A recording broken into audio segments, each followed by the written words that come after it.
Welcome. In this session, we are going to discuss personality. More specifically, what is personality? What are the various traits of personality? What are the various theories regarding personality? So let's proceed. First of all, let's come up with a working definition about what personality is. So if you review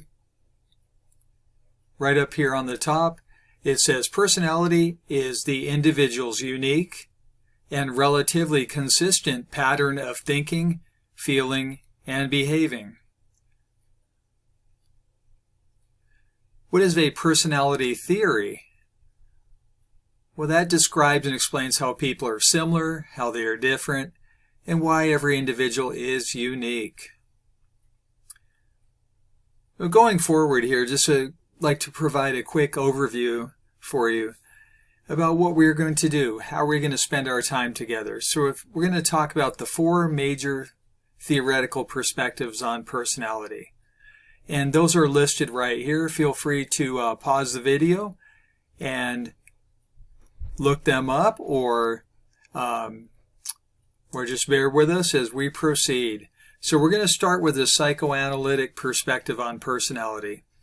So generally, it was Sigmund Freud who came up with the process known as psychoanalysis. And basically, in regard to personality, psychoanalysis basically stresses the importance of unconscious forces, sexual and aggressive instincts, and early childhood experiences. So who was Sigmund Freud? Well, he was a physician and physiological researcher back in the late 1800s, early 1900s. And so he was the preeminent proponent of psychoanalysis.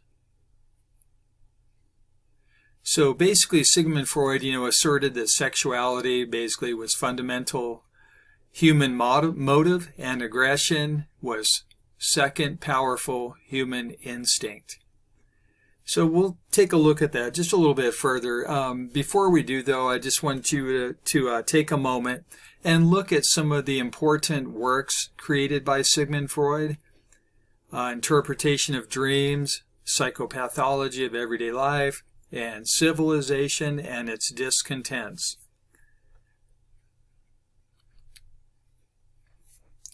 So let's look a little more deeper into the theories developed by Sigmund Freud. And basically, one of the techniques was known as free association. And that was a psychoanalytic technique in which the patient basically reports spontaneously all their thoughts, their feelings, and mental images as they come to mind.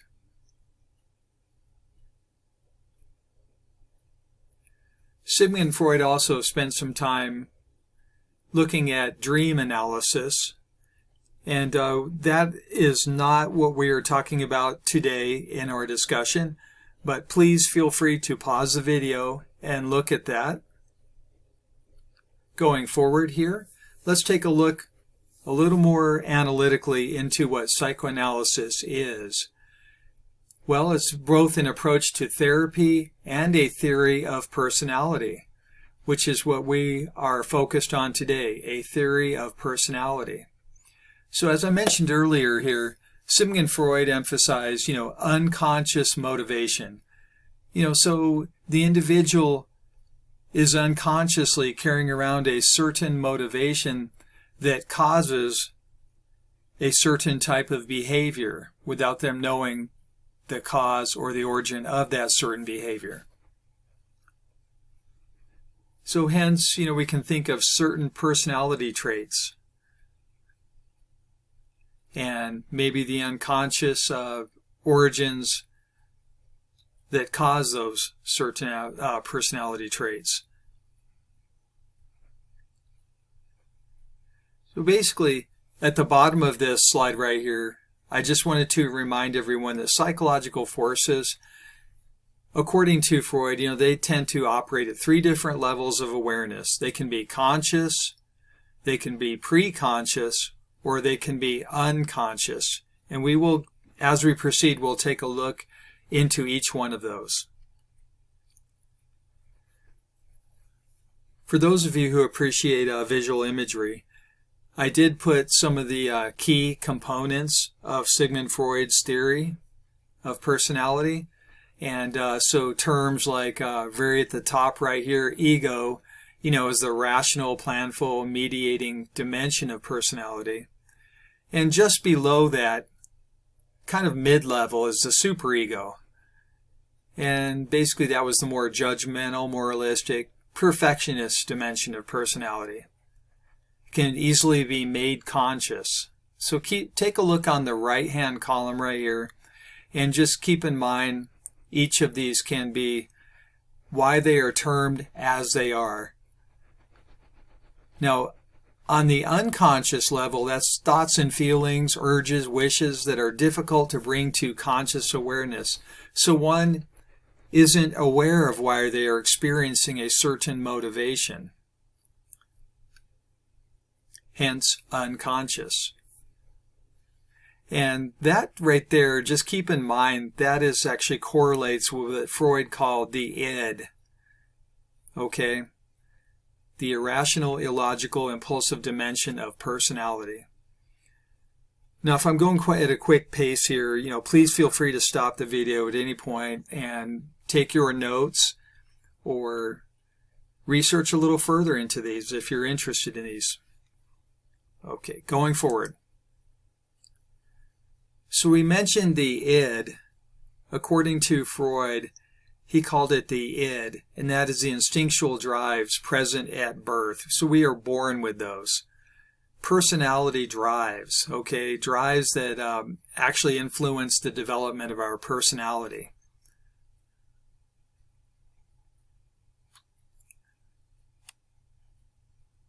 Now at the very bottom here, I just want to remind you to, according to Freud, basically our motives, we are influenced by, our influence is influenced by, our behavior is influenced by what Freud called the pleasure principle.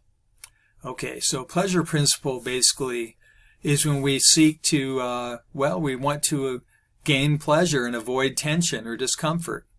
Seems like that's what most human beings pretty much are motivated by. And Freud said that's the most fundamental human motive and guiding principle of our id.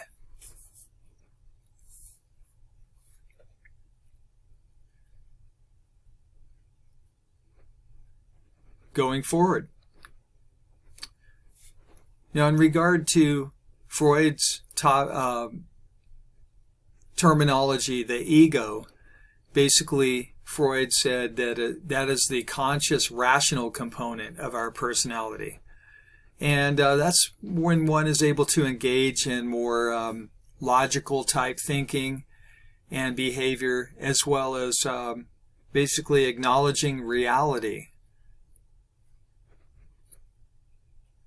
So kind of makes sense. Acknowledging reality sort of implies that, we are most in touch with the demands of the external world, our environment.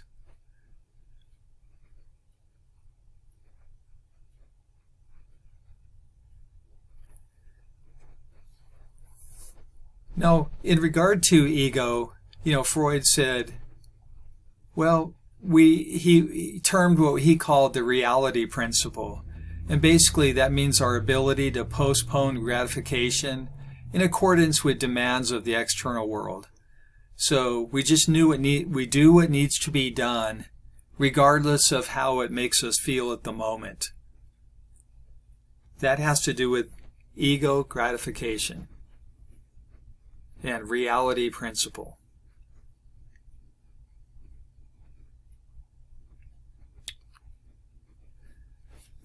Now, another term that Freud was a proponent of is what he called the superego.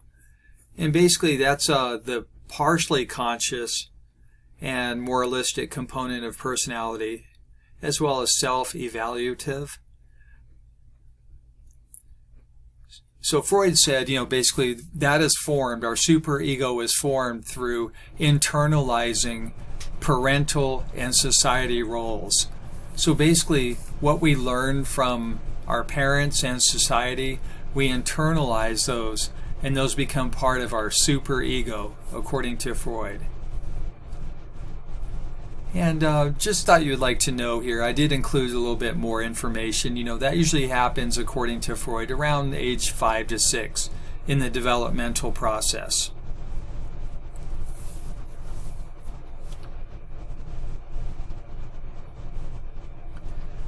Now, according to Freud, there are several ego defense mechanisms, as he termed them. And I'll let you take a look at these, okay? But what I'd like for you to focus on for a moment is number 4 is repression. It's the most fundamental ego defense mechanism. And so if repression is usually the first mechanism we employ, according to Freud. And if repression fails, if we fail to express repression and to employ it, well, then we tend to rely on these others listed here. Okay? So I did include this chart here for you in order to look at all of these major ego defense mechanisms according to Freud.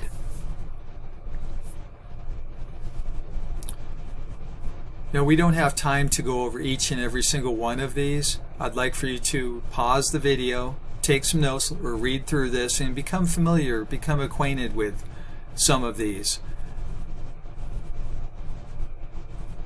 Going forward, so Freud also was a proponent of what he called the psychosexual stages, and basically they are age-related developmental periods, and each stage represents a different focus of the id's sexual energies. So what does that mean? Let's kind of look into that. So basically what I'd like for you to do is your goals in this discussion are able to, when we're talking about the psychosexual stages, what are the 5 stages? And what are the consequences of the term called fixation? And what role does the Oedipus complex play in personality development? Well, we're going to talk about each of those. But those are the goals in this segment of this discussion. So the psychosexual stages, according to Freud, basically, remember I mentioned a little bit earlier, those are the age-related developmental periods in which the child's sexual urges are focused on different areas of the body. Okay? And remember, this was according to Freud, Sigmund Freud, okay? And those stages right here are listed down below here, okay? These are, can be a little controversial now in the world of psychology. Psychologists have, I guess you could say, evolved since then in their understanding of development, personality, and its development, everything. But I still wanted to make you aware of this for historical reasons. Know where basically Freud was one of the first to talk about these issues. Okay, so earlier I mentioned a term that I'd like to have you become acquainted with was fixation. Okay, so basically that's when an individual tends to fixate on a certain developed conflict, and they are not able to put their energies and their efforts on anything else until they start dealing with that certain conflict. Okay, so basically I'm going to talk about a couple things, so if a person is unable to resolve this certain conflict, their developmental conflicts, well, they can become kind of frustrated.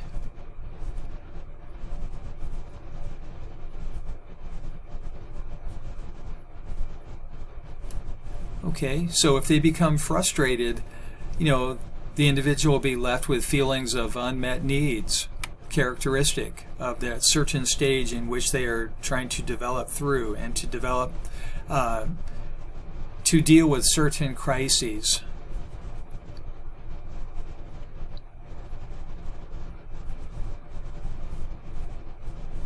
Okay. Now, as mentioned earlier here, I am slowing down just a little bit, but as mentioned earlier, if they tend to overindulge they become fixated, right?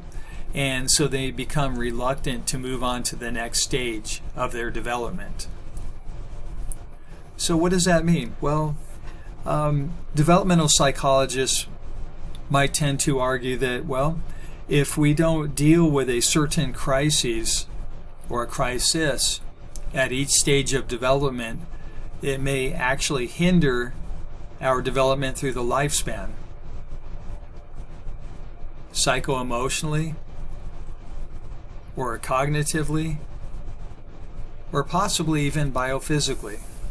So, wanted to make you aware of that. Okay, so here are the psychosexual stages. Okay, there are 5 of them according to Freud.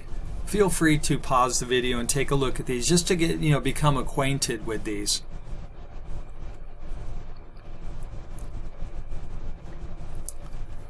Okay, according to Freud said that boys, they tend to develop, deal with what's called the Oedipus complex. And basically that means they just might, according to Freud, they tend to confront their father and try to basically gain the affections of the mother and compete with the father over those affections.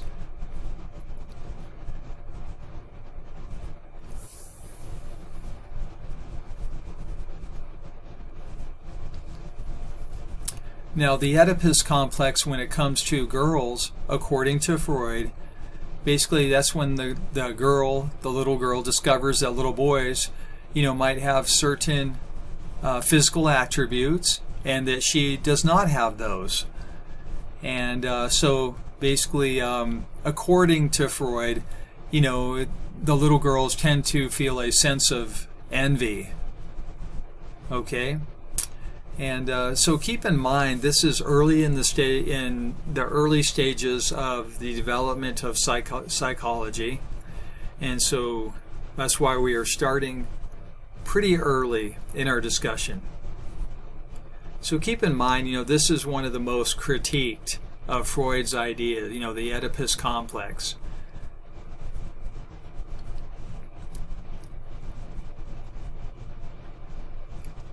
Okay. I'm going to go through these slides, but feel free to pause and take a look at these in order to gain further insights.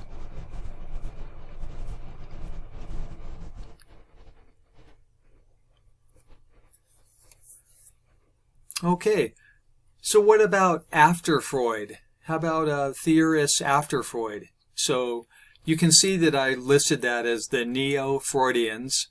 And so basically the Neo-Freudians, they followed Freud in stressing the importance of the unconscious in the early childhood, but they developed their own personality theories.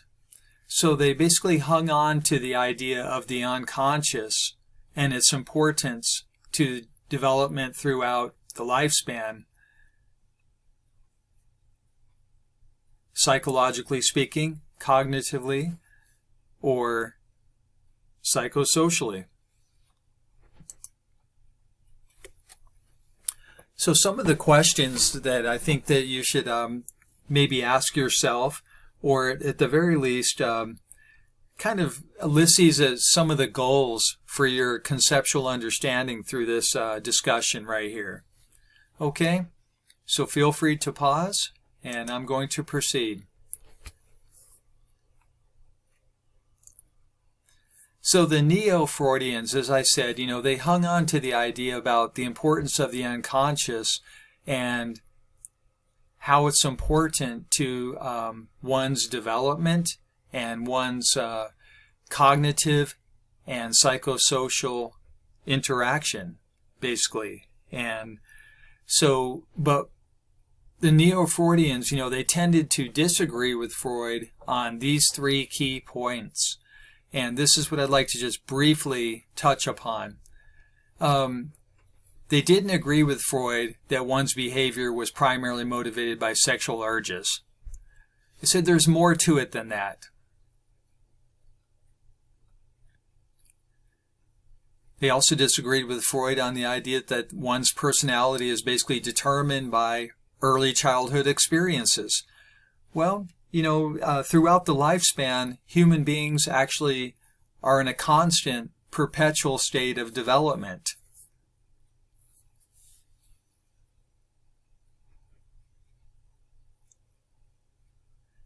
And last but not least, Neo-Freudians, they just sort of overall felt that basically Freud was kind of pessimistic about human nature and society in general.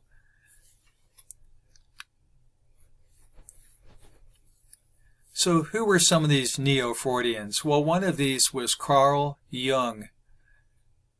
And Jung basically termed some of the concepts such as archetypes and the collective unconscious. So basically Freud, kind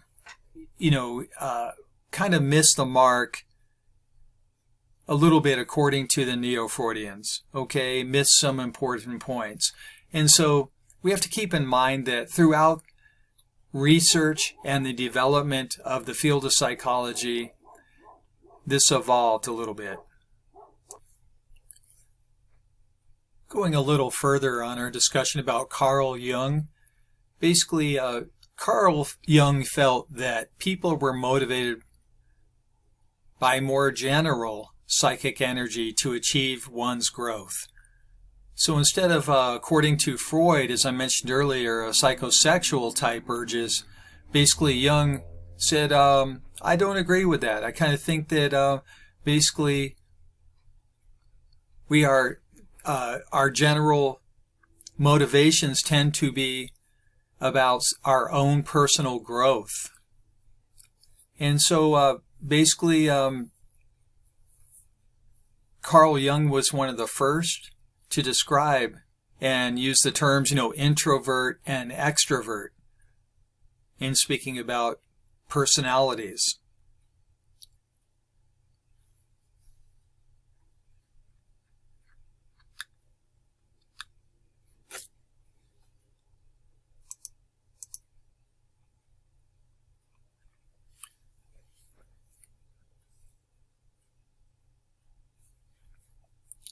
Going forward, another Neo-Freudian was Karen Horney. And basically, Karen Horney said was a psychologist who was interested in certain anxiety, like what is anxiety? And basically, she also was a proponent of what she called womb envy. And basically, Miss Horney here basically was a proponent of the idea that cultural and social factors are what's important in our personality development. Okay, so there's something to keep in mind right there and focus on those two terms, and I recommend you jotting down some quick notes: cultural and social factors. So this psychologist was a little more focused on basically the social component of behavior.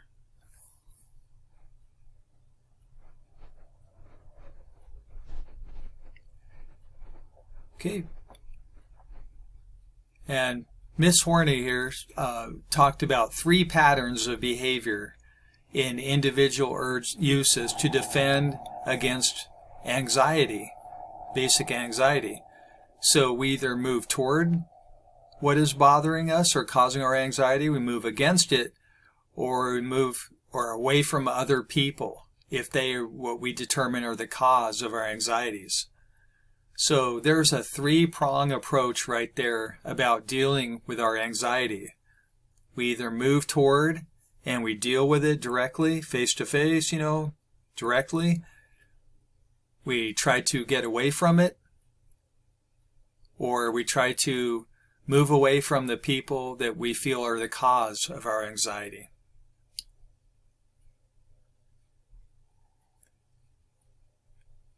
Going further, Miss Horney also proposed that they tend to envy men's superior social status. So that is more looking at it from the psychosocial perspective. Men's superior social status and not their physical attributes. And further, looking at it from the other end of the spectrum, men tend to envy women's childbearing capacity.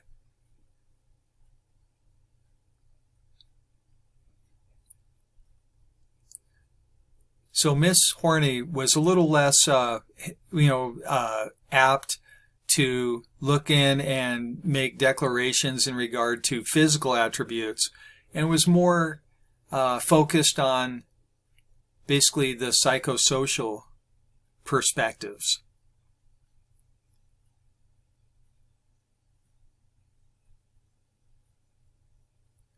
And last but not least, Miss Horney also, was driven by the general idea that human beings are driven to grow psychologically and achieve one's potential. That is our prime motivation. Let's take a look at another theorist. Let's take a look at Alfred Adler. And so basically Alfred Adler was a little concerned with, what are these feelings of inferiority and striving for superiority? So more of the socially interactive psychosocial components once again. And of course, we have to keep in mind that whenever we use these terms, like environmental or psychosocial or anything, but we've got to keep in mind that all 3 components, the biological, the psychological, which are the cognitive, and then the psychosocial perspectives, they are all interactive.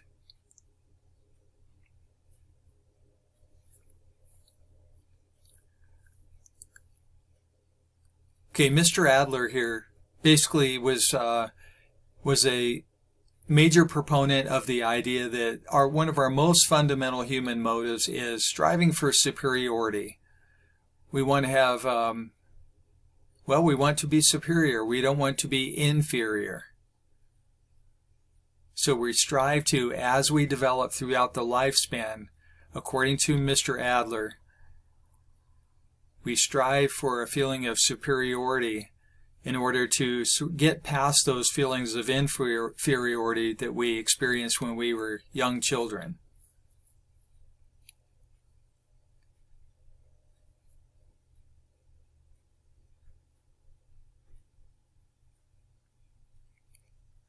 But we have to keep in mind too that, if we overcompensate, that may cause what Mr. Adler called superiority complex. But if we undercompensate, they may cause what he termed inferiority complex. Looking a little further into this, just in, conceptually speaking, we just have to keep in mind that,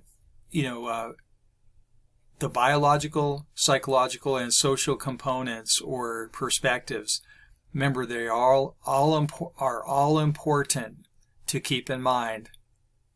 And so Mr. Adler also strived and stressed the understanding of the importance of cultural influences and social relationships.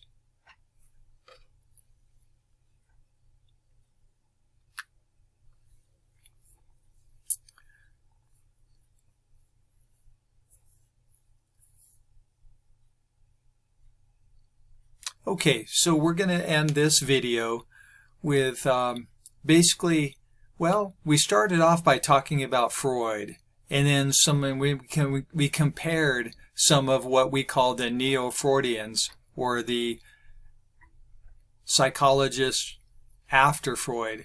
And basically, we did that in order to basically, well, we want to eventually summarize what we've learned so far, and we want to evaluate the strengths and limitations of the Freudian perspective. And remember, whenever I use the term Freudian, we can also use the term psychoanalytic. So some of the strengths of that perspective, well, things like looking into the unconscious nature of our mental life. Well, we definitely know, that psychologists do agree with the idea that we have conscious and unconscious parts on the mental perspective spectrum, so to speak.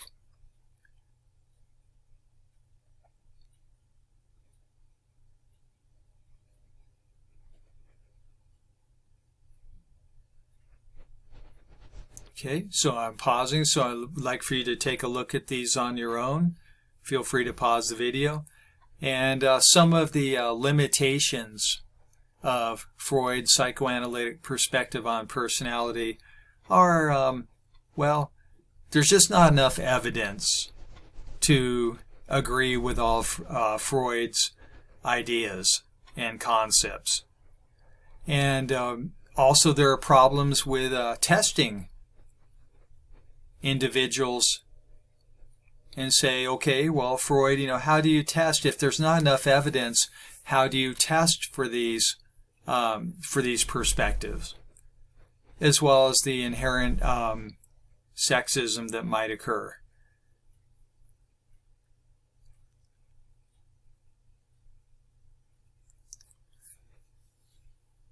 Okay, that concludes this video.